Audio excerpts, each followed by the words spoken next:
আমাদের একটা প্রতিবেশী দেশ আছে, আমরা আমাদের দেশ নিয়ে যত ভাবি তারা তার চেয়ে বেশি ভাবে। কথা বুঝতেছেন না? আরো ভেঙে বলতে হবে। হ্যাঁ, আমরা আমাদের দেশ নিয়ে যত উদ্বিগ্ন, এদের আরো টেনশন বেশি। বলেন, আমাদের দেশে শান্তি আছে না নাই? আমরা হিন্দু মুসলিমে কখনো দাঙ্গা লাগে? আসতে বলেন, কেন লাগে?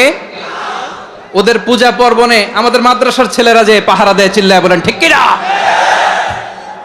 আমাদের তাফসির মাহফিলের সময় ওরা ডিস্টার্ব করে, ঢোল বাজায় না। ওদের পূজা পার্বণের সময় আমাদের তাফসির মাহফিলের ডেট হলে আমরা চেঞ্জ করে দেই। সুবহানাল্লাহ, কি সাম্প্রদায়িক সম্প্রীতির রোল মডেল। আর ওই বাংলাদেশের ব্যাপারে তারা অনেক ডিসইনফরমেশন ছড়াচ্ছিল। ভারতের অনেকগুলো গণমাধ্যম, আমি জেনারেলাইজ করব না, আমাদের প্রতিবেশী দেশের সব গণমাধ্যমকে আমি দোষ দিতে চাই না, অনেকগুলো গণমাধ্যম তারা ডিসইনফরমেশন শেয়ার করেছে। ডিসইনফরমেশন আর মিস ইনফরমেশনের পার্থক্য আছে। মিস ইনফরমেশন না জেনে ভুল বুঝে একটা মিথ্যা বা ভুল তথ্য ছড়িয়ে দেয়া, এটার ক্ষমা আছে, এটার কি আছে? আর ডিসইনফরমেশন মানে ইচ্ছা করে, প্ল্যান করে, ম্যাপ করে, ছক এঁকে মিথ্যা, গুজব, রটনা সোশ্যাল মিডিয়ায় ছড়ানো, এটার ক্ষমা আছে? আওয়াজ করে বলেন, ক্ষমা আছে? ভারতের কিছু গণমাধ্যম তাই করেছে, আমরা ব্যথিত হয়েছি, আমাদের হৃদয়ে রক্তক্ষরণ হয়েছে।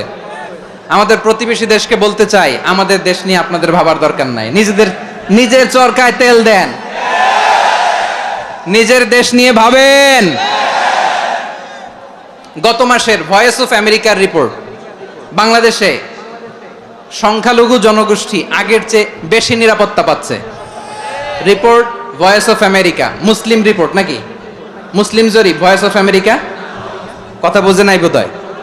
ভয়েস অফ আমেরিকা কি আমাদের রিপোর্ট? না, ভয়েস অফ আমেরিকার জরিপ, বাংলাদেশের সংখ্যালঘু জনগোষ্ঠী আগের চেয়ে ভালো নিরাপত্তা পাচ্ছে। শুধু এখানেই শেষ না, মাইক্রোসফটের একটা জরিপ শোনাই আপনাদেরকে। তারা সারা পৃথিবীতে গুজব, ভুয়া আর মিথ্যা নিউজ ছড়ানোতে কোন দেশ সেরা একটা রিপোর্ট করেছে। এর মধ্যে 1 নম্বরে এসেছে ভারতের নাম।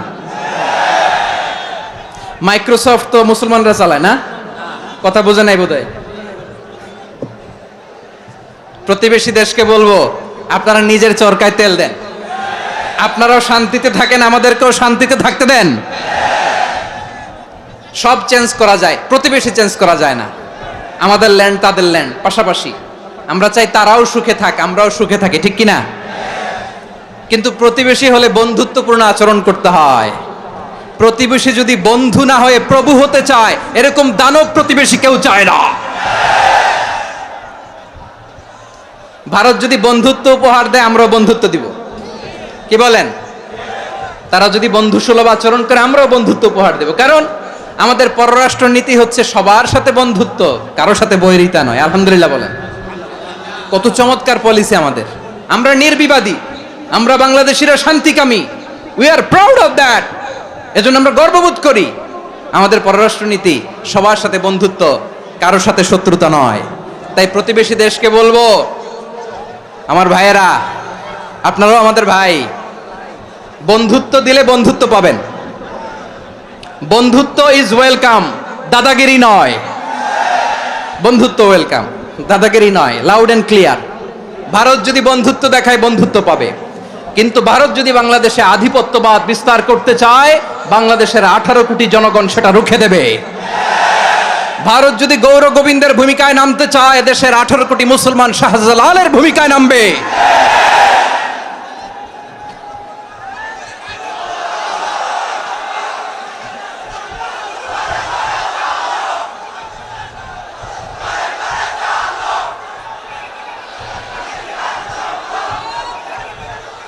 প্রিয় ভাইয়েরা, আমরা বন্ধুত্বে বিশ্বাসী, শত্রুতায় নয়, ঠিক কিনা বলেন? আল্লাহ আমাদেরকে বোঝার তৌফিক দান করুক। তাহলে এই যে তারা বলেছে এদেশে সংখ্যালঘুরা কষ্টে আছে, দুঃখে আছে, এটা কি ঠিক? বলেন, এটা কি ঠিক? না, তারা ডিসইনফরমেশন শেয়ার করেছে, এটা ঠিক নয়।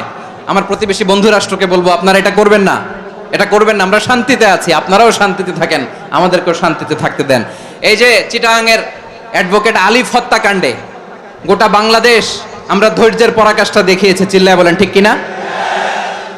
আমাদের নেতা আমাদেরকে ডেকেছে, আমরা শান্ত থেকেছি। আমরা শান্ত থাকতে চাই, আমরা ঐক্যবদ্ধ থাকতে চাই, যে কোনো ষড়যন্ত্র রুখে দেওয়ার জন্য ঐক্যবদ্ধ প্রচেষ্টার কোনো বিকল্প নাই। তাই আজকের আলোচনার ছোট্ট একটা টপিক আমি শিরোনাম ঠিক করেছি, আমাদের জীবনে, সমাজ জীবনে, ধর্মীয় জীবনে, রাষ্ট্রীয় জীবনে ঐক্যবদ্ধ থাকার গুরুত্ব। এবার আওয়াজ করে পেকুয়ার ভাইয়েরা বলেন, আমরা ঐক্যবদ্ধ জীবনযাপন করতে চাই কি?